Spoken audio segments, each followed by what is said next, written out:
बच्चों, आज मैं आपको उन प्रश्नों का उत्तर देने जा रही हूँ जो पिछले वीडियो में मैंने प्रश्न पूछे थे। प्रश्न ये है कि जो पंकज में भी अनुस्वार लगा है, कंचन में भी अनुस्वार लगा है, पंत में भी लगा है, वंश में भी लगा है, इनकी बिंदियां जो है ना सब में अलग अलग व्यंजन है। अच्छा, किसी व्यंजन, क्योंकि आधा अक्षर होता है ना उसके स्थान पे लगता है, तो आधा अक्षर कौन सा है वो, और उनका उत्तर आप ध्यान से देखें, समझें, और उनमें जो बारीकियां मैंने बताई हैं उन पर गौर करना कि ऐसी जो ऊपर बिंदी लगती है इसको क्या बोलते हैं।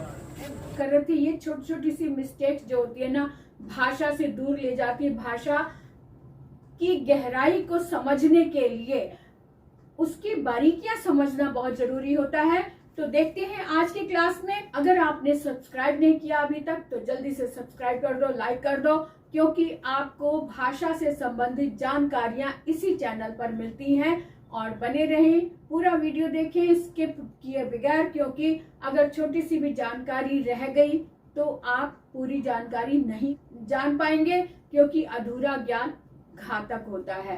तो शुरू करते हैं आज की क्लास। की क्लास में मैंने शब्द पूछा था, एक पंकज, दूसरा पूछा था कंचन, एक था पंत, और सब में अनुस्वार लगा हुआ है।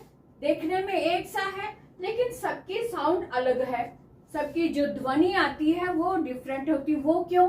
तो यही बात मैं बताना चाहती हूँ कि अनुस्वार देखने में जो एक से लगते हैं, फिर भी इनकी ध्वनियां अलग अलग आती हैं। इसका क्या मतलब है, अलग आती हैं तो क्यों आती हैं? तो आज हम विस्तार से देखेंगे कि पंकज का जो अनुस्वार लगा हुआ है ये क्या कहता है। पंकज का अनुस्वार जो है, इसके लिए हमें जाना पड़ेगा वर्णमाला की ओर। वर्णमाला में देखते हैं कि क वर्ग, ये जो क है, ये जो अनुस्वार है, इसके बाद जो भी व्यंजन लगा होता है उसको हमने ध्यान से देखना होता है।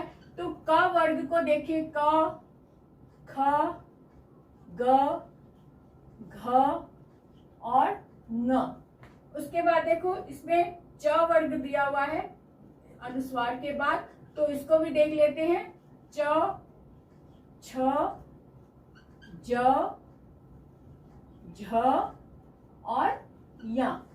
ये हर एक वर्ग में 5-5 वर्ण होते हैं, ये हमने सीखा था।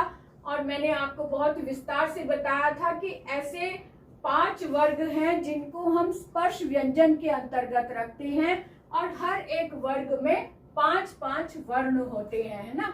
तो एक तो क वर्ग, च वर्ग, उसके बाद जैसे ये त वर्ग है, तो त वर्ग से पहले एक ट वर्ग भी आता है, तो वो भी पहले देख ले कि ट वर्ग क्या कहता है। ट, ठ, ड, ढ और रा। उसके बाद आता है ये त वर्ग, है ना। त वर्ग को ले लेते हैं। त, थ, ड, ध और न।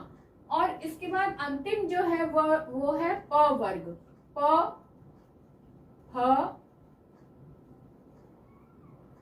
ब, भ और म।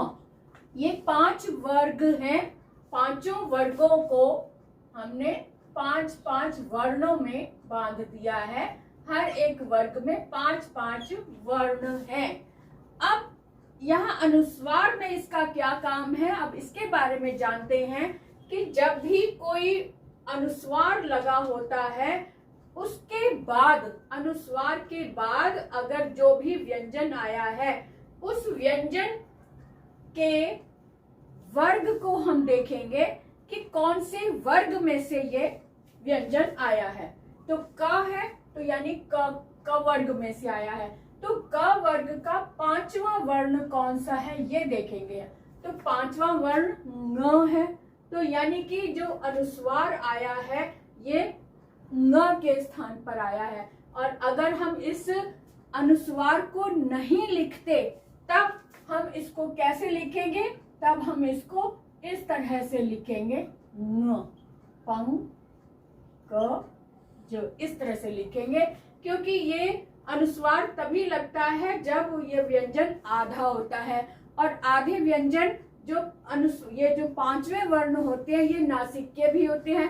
नासिक्य का मतलब नाक में से आवाज आ रही है, और साथ में ये वर्ण जिस भी वर्ग का है उस वर्ग का जो उच्चारण स्थान होता है वो उच्चारण स्थान भी है, यानी कि 2 उच्चारण स्थान होते हैं। तो ये क वर्ग जैसे है तो कंठ इसका उच्चारण स्थान है, और 5वां वर्ण नाक से आवाज आती है इसलिए नासिक्य भी है।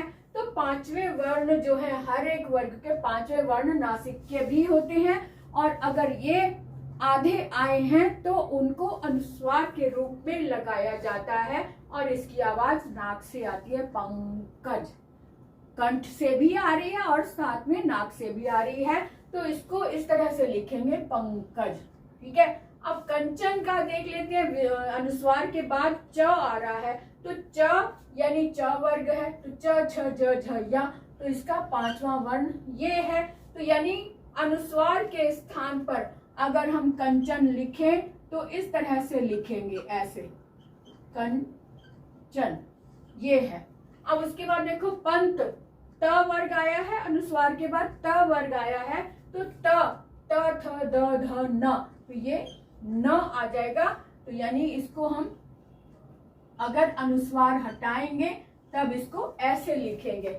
अब वंश है, वंश श जो आ रहा है वो इसमें से नहीं है कोई भी वर्ण, लेकिन इसकी साउंड जो है वंश श जब हम बोल रहे हैं तो दांतों के पीछे से हवा बाहर को निकलती है, तब वो श निकलता है। तो यानी कि इसका जो अनुस्वार होगा वो भी दांतों के पीछे से टच होके आ रहा है, इसलिए वंश, तो न की साउंड आ रही है, इसलिए यहाँ पर भी आएगा वंश। इस तरह से लिखेंगे हम वंश। ठीक है, तो इस तरह से इसको अनुस्वार को, इसीलिए इनकी आवाज अलग अलग आती है, क्योंकि ये सभी अनुस्वार वाले जो वर्ण है वो सब अलग अलग हैं। इसकी साउंड न आ रही है, इसकी साउंड य आ रही है, इसकी साउंड ण आ रही है, इसकी साउंड न आ रही है, और इसकी साउंड म आ रही है। इसीलिए अनुस्वारों की साउंड यानी ध्वनि सब अलग अलग आती है, क्योंकि इनके वर्ण अलग अलग इसमें लग रहे हैं। तो क्लियर हो गई ना बात आज की? तो आपने देखा, समझा, और ऐसे ही और भी शब्द लेकर आए। कोई प्रश्न ऐसा है जो आपको समझ नहीं आ रहा, जिसके कारण आप परेशान हैं, तो आप प्रश्न करें, कमेंट में लिखें, तो आपको उत्तर जरूर मिलेगा। जिसकी वजह से आप आगे नहीं बढ़ पा रहे हैं तो आप प्रश्न को कमेंट में लिखें, आपको उत्तर जरूर मिलेगा। और मुझे ऐसे कमेंट का इंतजार भी रहता है। तो चलो आज की वीडियो यहीं समाप्त करके आगे बढ़ते हैं नए वीडियो की तरफ।